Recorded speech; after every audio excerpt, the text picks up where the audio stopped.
gusto nilang mangyari. Kaya pinapakalat po ng vlogger na to, yung video na yan, sa kanya galing yan. Yung mga nagpapakalat niyan, siguraduhin nyo na hindi kayo ang mauna. Hindi natin alam. Hindi naman nyo hawak po yung buhay ng tao. Itong vlogger na to, ayan, yan po yung nagpapakalat.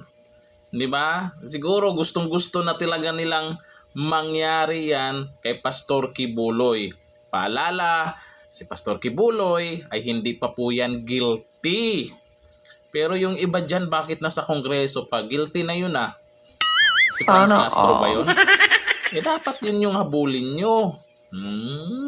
Pati itong mga vlogger, nagpakahalata lang yan ang mga bayaran no?